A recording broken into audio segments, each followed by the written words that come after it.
Good morning po sa bawat isa. Good morning po. Start na po natin yung Sunday Bites natin. And kahit po may ginagawa kayo, feel free po na makinig sa Sunday Bites natin. Let's pray po muna. Yes, Lord. Hallelujah, Panginoon. Maraming salamat sa napakagandang umaga, Panginoon, na muli mo ipinagkaloob, Panginoon, sa bawat isa, Panginoon, sa iyong mga anak. Maraming salamat, Panginoon, na itinako mo kami, Panginoon, sa iyong bahay, sambahan ng ligtas, Panginoon. At maraming salamat, Panginoon, sa bawat isa, Panginoon, na nandito po, Panginoon, para makinig sa mga salita mo, Panginoon, para purihin ka, para itaas, Panginoon, ang iyong pangalan. Maraming salamat po. Right now, Panginoon, sa pagsa-Sunday Bites namin, Panginoon, Lord, ikaw ang mamuna, Panginoon, ikaw ang marinig, Panginoon, at ikaw ang makita, Panginoon, ng bawat isa, Panginoon. Lord, give us wisdom and knowledge, Panginoon, na nagmumula sa inyo, Panginoon, para maintindihan namin or mas lalo pa namin maintindihan, Panginoon, kung ano yung mga gusto mong sabihin, Panginoon, sa amin or sa bawat isa, Panginoon. Maraming salamat po. In Jesus we pray. Amen. Ayan, so start po tayo. Ang team po pala natin is Harvesting the Harvest. Yan po yung team natin for February, diba? So yung title ko po is, be one of the workers. Nag-focus po ako dito sa Matthew 35 to 38. Basahin ko po muna. 35, Jesus went through all the towns and villages, teaching in their synagogue, proclaiming the good news of the kingdom and healing every disease and sickness. 36, when he saw the crowds, he had compassion on them because they were harassed and helpless, like sheep without a shepherd. 37, then he said to his disciples, the harvest is plentiful, but the workers are few. 38, ask the Lord of the harvest, therefore, to send out workers into his harvest field. So, yung title ko po yung be one of the workers ng Panginoon. Yan.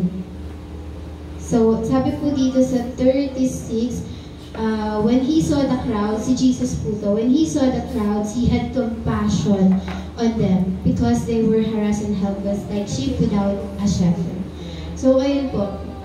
Tayo po as Christians, as anak na ng Panginoon na nakaka-attend ng mga gawain niya and higit sa lahat, nakaka-attend ng Sunday service and nakakapakinig tayo ng mga salita ng Panginoon. So, ayun. Wala po akong pointers pero nag-focus po ako dito sa 4 verses na to. Sabi po kasi dito, Matthew 9:35 to 38. So, naalala niyo po yung ni Pastor Ruel na sabi po doon, you are your brother's keeper. And we are our brother's keeper. So, so we need to have compassion for them like Jesus.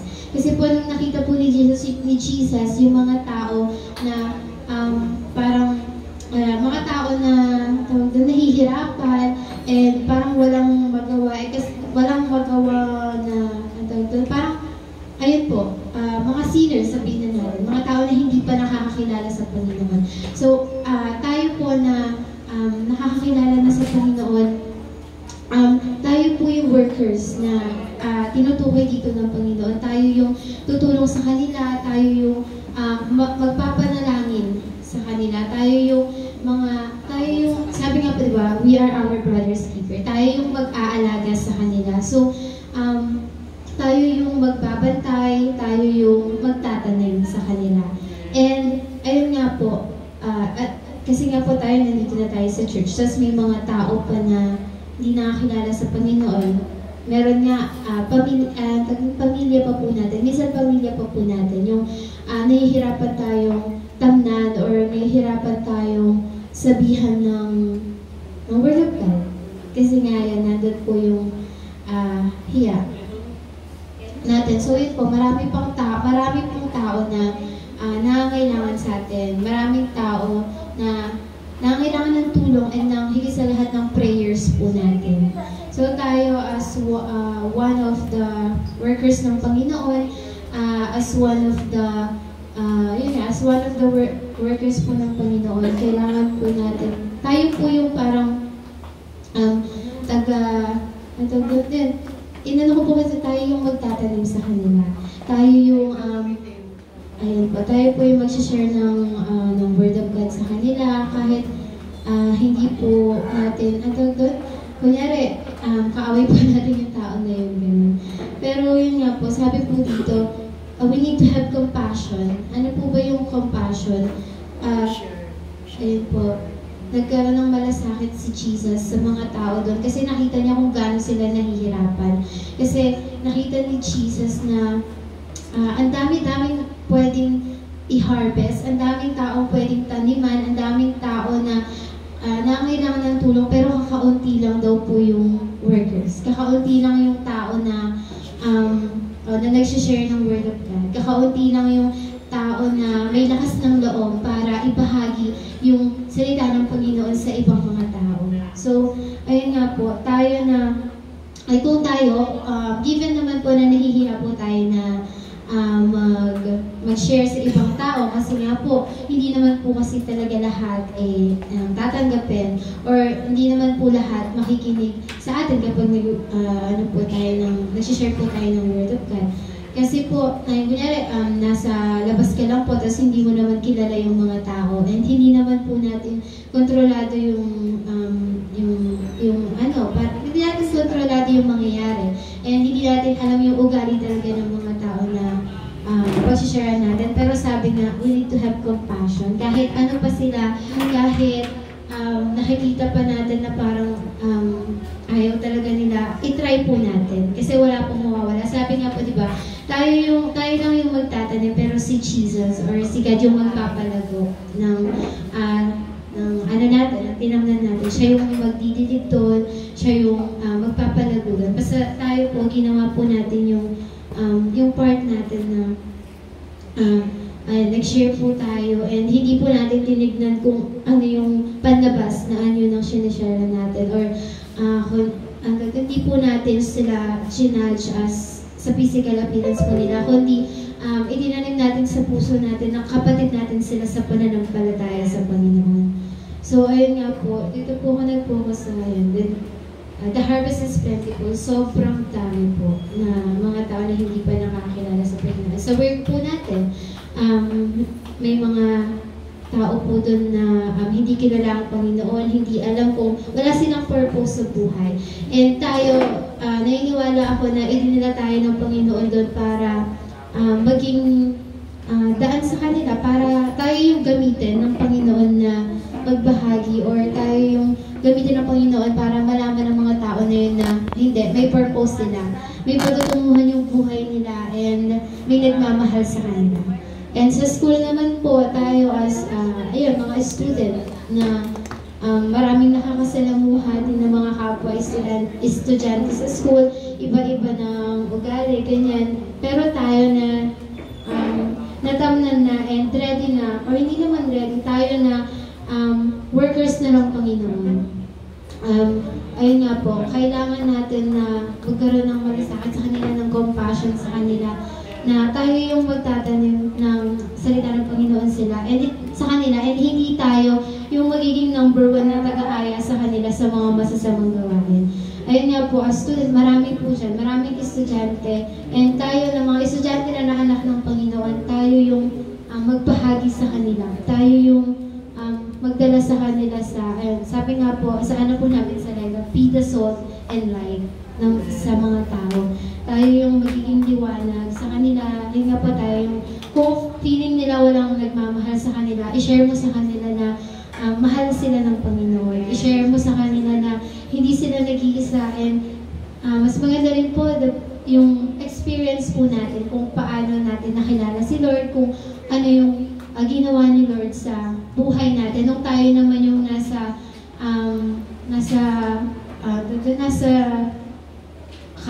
kalagayan nila na hindi natin mahanap yung purpose natin and feeling natin walang nagmamahal sa atin. Pero yun nga po, may tao din na nagtanim sa atin, may tao din na nag-share sa atin sa Panginoon. And may tao din na nagkaroon ng compassion sa atin. May tao din na nagmalasakit sa atin na i-share yung word ni Lord, kaya natin siya nakilala and kaya tayo naging isa sa mga manggagawa ng Panginoon. So, ayun po, i-share natin sa kanila na, maging workers tayo ng Panginoon na tayo yung nagpapanalangin sa kanila, yung nag-share sa kanila ng salita ng Panginoon. And, sabi po kasi dito, ano ba yung mga tao po na, sabi po kasi dito, because they were harassed and helpless, like sheep without a shepherd. Parang, ayun nga po, sheep without a shepherd. Ano po ba yun? Mga tupa na hindi naaalagaan, mga tupa na walang tagapangalaga. So, ayun po, para daw po silang mga tupa na parang hindi alam yung gagawin, di ba po kapag shepherd ka, inaaalagayin mo yung mga tupa mo, ikaw yung nag-guide sa kanila, pero yung mga tao dito wala silang ganun. Kaya sabi ng Panginoon na, ask the Lord of the harvest therefore to send out workers into the harvest field. So, ang dami pong nangailangan sa atin, nangailangan ng tulong natin. Gamitin natin yung mga naririnig natin dito tuwing Sunday service, tuwing prayer night, tuwing dawn watch. Huwag lang natin ibulsa or huwag lang natin itago sa mga sarili natin, yung mga natututunan natin dito sa loob ng simbahan. Kasi, parang, kung itatago mo lang ng itatago, parang tapos sasarilihin mo lang yung nalalaman mo. And hindi mo i-share sa iba kung ano yung knowledge na meron ka. Kaya nga, ayun nga po, meron po tayong evangelism, diba? Evangelism team, nag-evangelize tayo, nagpupunta tayo sa naman iba't ibang lugar, nakikisalamuha tayo sa iba't ibang mga tao kasi meron tayong compassion para sa kanila. Nagmamalasakit tayo sa kanila and hindi lang natin iniisip na ako lang yung anak ng Diyos, ako lang dapat yung makakapunta sa langit, ako lang dapat yung makakaranas ng pagpapala niya, ako lang dapat yung makakaranas ng pagmamahal niya. Hindi po tayo pinagpapala ng Panginoon, hindi po tayo pinagpapala ng Panginoon para sarilihin lang natin yung blessing na nanggagaling sa Kanya. Hindi po tayo nakakarinig ng salita ng Panginoon para sarilihin lang natin, kundi para ibahagi din sa iba kung ano ba yung ginawa ng Panginoon sa atin, kung ano ba yung naranasan natin nung mga panahon na hindi tayo okay, nung hindi naman po tayo nag-start ng ganito na agad eh. Hindi po tayo nag-start na inasnap, kilala ko na yung Panginoon. Kasi yun nga po, may tao din na nagmalasakit sa atin. And may tao din na kahit hindi nila kontrolado yung mga bagay-bagay o hindi niya kontrolado na tatanggapin ba niya yung shinare ko, may mangyayari ba sa shinare ko, hindi po natin kailangang problemahin. Kasi kapag nagtanim ka, ang Panginoon ang magpapatulog po doon. And ayun po, dumagdag po tayo sa mga workers na kakaunawan. Hindi po, dumagdag po tayo sa manggagawa ng Panginoon and maging isa tayo sa kanila. Na sobrang daming i-harvest, sobrang daming kailangan ng tulong, tapos tayo nakatayo lang. Tapos hindi tayo makagalaw sa kinatatayuan natin, na hindi tayo makapagsalita man lang ng Word of God na natutunan natin sa kanila. So, ayun, paano ba natin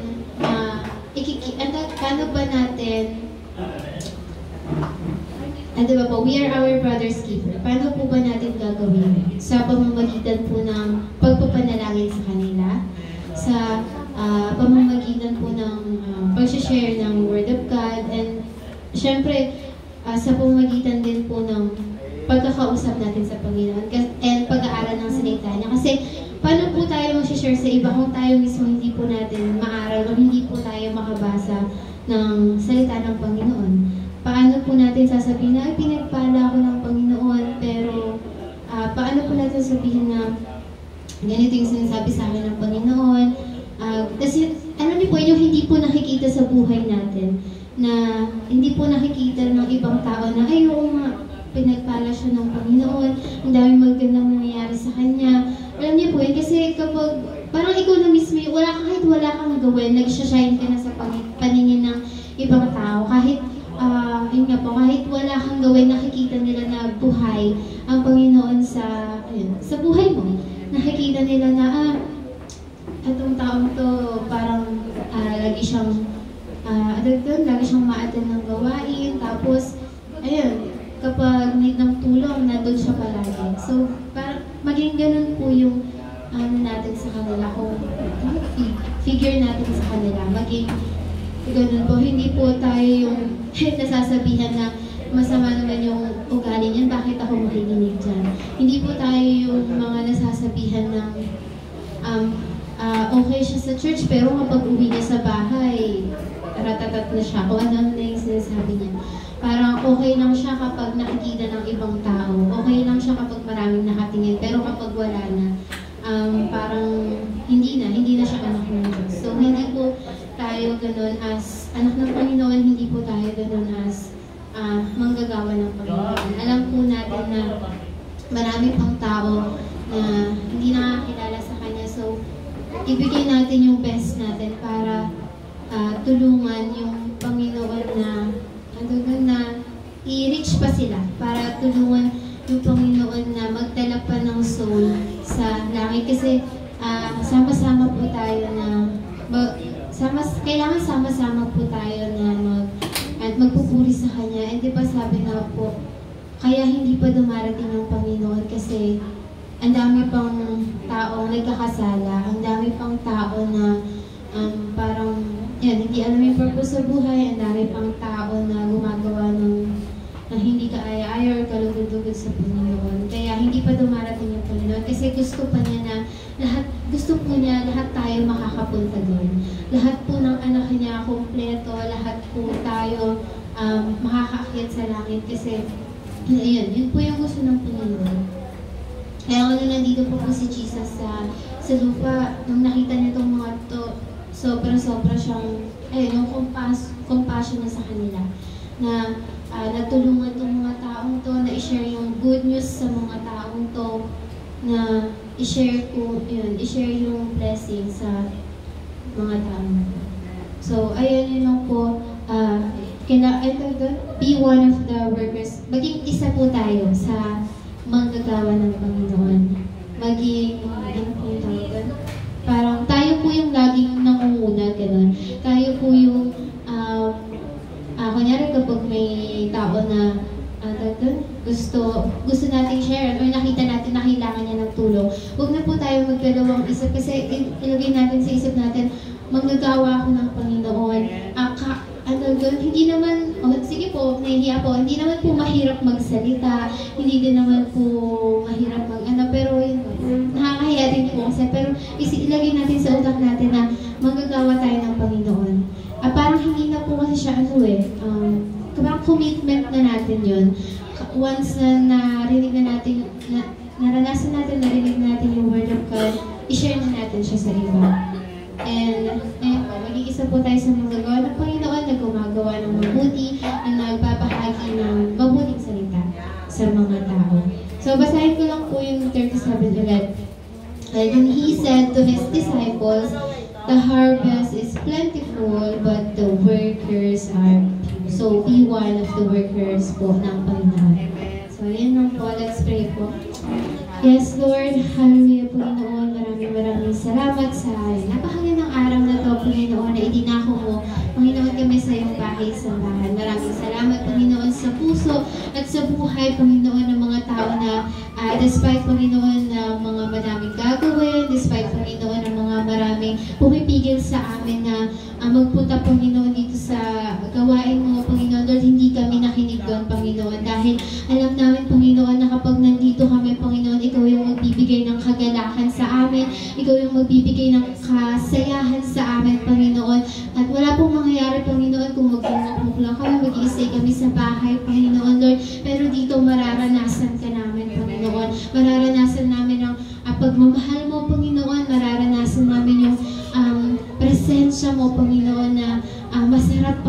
sa pakiramdam, Panginoon, na parang ayaw na namin umalis, Panginoon, sa presensya mo kasi ligtas kami, Panginoon. Wala kaming iniisip, Panginoon. Lord, maraming salamat, Panginoon, dahil ikaw ang aming tatay, Panginoon. Ikaw ang aming kaibigan, Panginoon. Lord, nandyan ka palagi, Panginoon, kung kailangan namin ng kausap, Panginoon. Lord, nandyan ka palagi kung kailangan namin ng tulong, Panginoon. Maraming salamat po.